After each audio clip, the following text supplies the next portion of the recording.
열심히 일해서 번 돈으로 낸 세금 혹시 어디로 가는지 확인해 보신 적 있으십니까? 여러분이 낸 그 피 같은 돈이 지금 중국 상하이로 흘러 들어가고 있다면 믿으시겠습니까? 미국산인 줄 알고 샀던 그 전기차, 알고 보니 껍데기만 미국 브랜드고 속은 전부 중국산이었습니다. 문제는 이 중국산 재고떨이에 우리 정부가 보조금이라는 명목으로 수천억 원을 지원했다는 겁니다. 미국과 유럽은 막아섰는데 왜 한국만 이 물량을 고스란히 받아내고 있는 걸까요?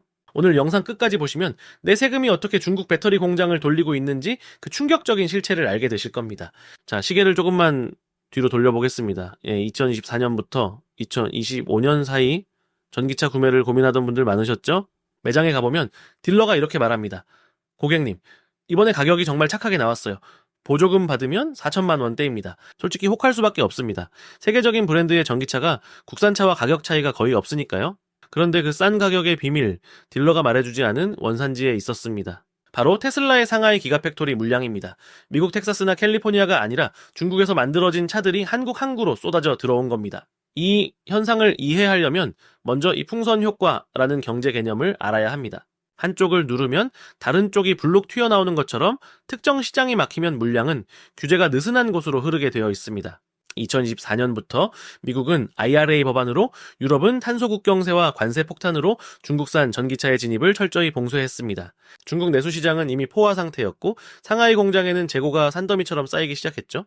테슬라 입장에선 이 물량을 어디론가 처리해야 했습니다. 그때 그들의 눈에 들어온 곳이 바로 한국이었습니다. 한국은 거대한 자동차 시장이면서도 중국산 전기차에 대한 진입 장벽이 상대적으로 낮았습니다. 말 그대로 무주공산이었던 셈이죠. 테슬라는 전략을 바꿉니다. 한국에 판매하던 모델 Y와 모델 3의 생산지를 미국에서 중국으로 변경하고 배터리도 중국산 LFP로 교체해버립니다.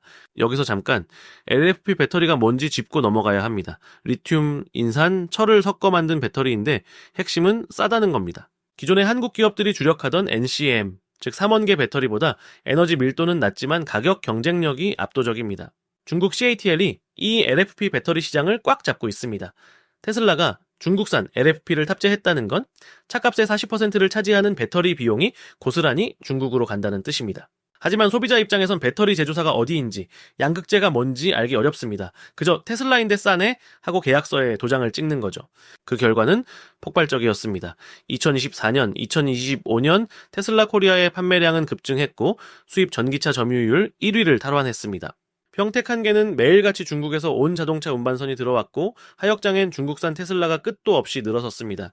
자, 여기서 진짜 문제가 터집니다. 바로 보조금입니다. 대한민국 전기차 보조금은 가격을 기준으로 지급됩니다. 5,500만 원 미만이면 100%를 주는 시기였죠. 테슬라는 이 기준을 기가 막히게 파고들었습니다. 중국산 LFP 배터리로 원가를 낮춰 보조금 상한선 바로 밑으로 가격을 책정한 겁니다. 덕분에 중국산 테슬라를 사는 한국 소비자들은 한 대당 수백만 원의 국고 보조금을 챙겨갔습니다. 2025년 한 해 동안 지급된 전기차 보조금 총액을 분석해보면 테슬라 구매자에게 지급된 돈만 추산 2천억 원에 육박합니다. 이 2천억 원, 누구 주머니에서 나온 겁니까? 바로 여러분이 낸 세금입니다. 우리가 낸 세금이 보조금이라는 이름으로 중국 상하이 공장의 재고를 처리해주고 중국 배터리 기업의 매출을 올려주는 데 쓰인 꼴입니다. 물론 소비자 입장에서는 싸고 좋은 차를 사는 게 합리적인 선택입니다. 그걸 비난할 수는 없습니다. 하지만 국가 경제 전체로 보면 이건 심각한 자본 유출이자 산업 생태계 교란입니다. 프랑스는 어땠을까요? 프랑스는 전기차 보조금을 줄 때 생산 과정에서 발생하는 탄소 배출량을 따지는 녹색 보조금 제도를 도입했습니다. 중국처럼 석탄 발전 비중이 높은 나라에서 생산된 전기차나 배로 멀리 실어오는 채는 보조금을 주지 않겠다는 거죠. 사실상 중국산 테슬라와 중국 브랜드 전기차를 겨냥한 핀셋 규제였습니다. 그 결과 중국산 전기차의 프랑스 진입은 크게 위축됐습니다. 반면 한국은 어땠습니까? 2024년 보조금 개편안을 내놨지만 배터리 효율성 계수를 조정하는 수준에 그쳤습니다. LFP 배터리를 쓴 차에 보조금을 조금 깎긴 했지만 테슬라가 차 가격을 더 내려버리니 아무 소용이 없었죠. 결국 한국 시장은 전 세계에서 중국산 전기차가 가장 손쉽게 현금화할 수 있는 ATM 기기가 되어버린 겁니다. 이 상황이 계속되면 어떤 일이 벌어질까요? 이미 국내 자동차 부품 업계에선 비명이 터져 나오고 있습니다. 전기차는 내연기관차보다 부품 수가 적습니다. 그나마 있는 핵심 부품인 배터리와 모터마저 중국산을 쓰면 국내 협력업체들은 설 자리가 없습니다. 현대차와 기아도 비상입니다.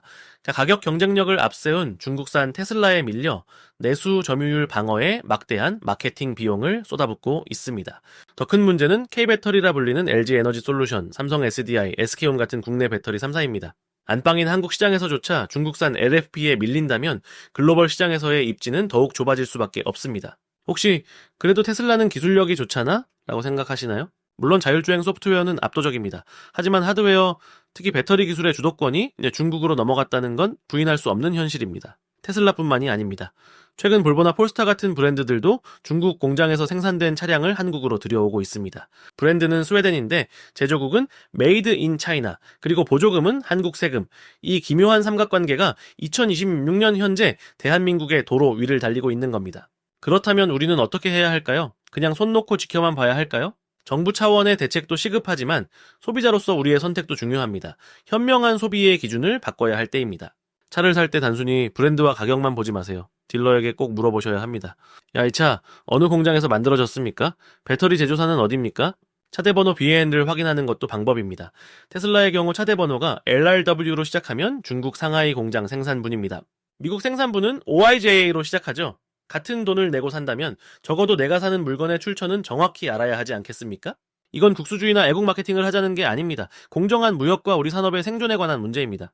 중국은 자국 배터리를 쓰지 않은 한국 전기차에 보조금을 한 푼도 주지 않았던 전력이 있습니다. 우리는 문을 활짝 열어주고 돈까지 쥐어주는데 상대방은 문을 걸어 잠갔다면 이건 호구 잡히는 것과 다를 게 없습니다. 이제 정부도 보조금 정책을 더 정교하게 다듬어야 합니다. 단순히 효율성만 따질 게 아니라 상호주의 원칙을 적용해야 합니다. 네. 최근 환경부가 배터리 에너지 밀도에 따른 보조금 차등 지급을 강화하겠다라고 발표했습니다. 늦었지만 다행인 조치입니다. 하지만 중국 업체들의 가격이나 공세는 더 거세질 겁니다. 그들은 재고를 털어내는 게 이익보다 더 급할 수도 있으니까요. 여러분이 전기차를 구매하실 때 단지 가격표만 보지 마시고 그 이면에 숨겨진 흐름을 한 번쯤 생각해 보셨으면 합니다. 여러분의 선택이 내 지갑뿐만 아니라 우리 경제의 미래를 결정할 수도 있으니까요. 결국 시장을 바꾸는 건 현명한 소비자의 힘입니다. 기업은 소비자가 깐깐해질수록 더 좋은 제품을 더 합리적인 방법으로 만들려 노력합니다. 테슬라가 한국 소비자의 눈높이를 맞추기 위해 다시 미국산 고성능 모델을 가져오게 만들거나 가격을 더 파격적으로 낮추게 만들어야 합니다. 지금 댓글로 여러분의 생각을 남겨주세요. 중국산 테슬라에 대한 보조금 지급 과연 합당하다고 생각하시나요? 아니면은 우리 세금이 해외로 유출되는 것을 막기 위해 더 강력한 규제가 필요하다고 보시나요? 경제는 감정이 아니라 숫자로 움직입니다. 하지만 그 숫자 뒤에는 항상 국가 간의 치열한 수싸움이 숨어 있다는 걸 잊지 마세요. 2천억 원. 결코 적은 돈이 아닙니다. 이 돈이 우리 전기차 산업의 경쟁력을 높이는 데 쓰였다면 어땠을까 하는 아쉬움이 남습니다. 오늘 영상을 보시고 전기차 매장에 가신다면 꼭 딜러의 눈을 보고 물어보세요. 이 차 배터리는 어디 겁니까? 그 질문 하나가 시장을 바꿀 수 있습니다. 세상은 아는 만큼 보이고 경제는 관심 갖는 만큼 내 돈을 지킬 수 있습니다. 2026년 전기차 시장은 또 한 번의 격변기를 맞이하고 있습니다. 중국의 물량 공세와 각국의 보호무역 장벽 사이에서 대한민국이 샌드위치 신세가 되지 않으려면 정부와 기업 그리고 소비자 모두가 깨어 있어야 합니다. 우리의 세금은 눈먼 돈이 아닙니다. 정당한 가치를 위해 쓰여야 할 우리의 자산입니다. 다음번에 차를 바꿀 계획이 있으시다면 오늘 이야기를 꼭 기억해 주시기 바랍니다. 가성비라는 달콤한 유혹 뒤에 숨겨진 청구서가 언젠가 우리에게 돌아올 수 있다는 사실을 말이죠. 오늘 내용이 유익하셨다면 구독과 좋아요 부탁드립니다. 여러분의 관심이 더 나은 경제 콘텐츠를 만듭니다. 경제 드라이브는 앞으로도 여러분의 지갑을 지키고 세상을 보는 눈을 넓혀드리는 이야기로 찾아오겠습니다. 중국산 재고 폭탄 피할 수 없다면 똑똑하게 대응해야 합니다. 그 시작은 바로 확인입니다. 지금까지 경제 드라이브였습니다. 감사합니다.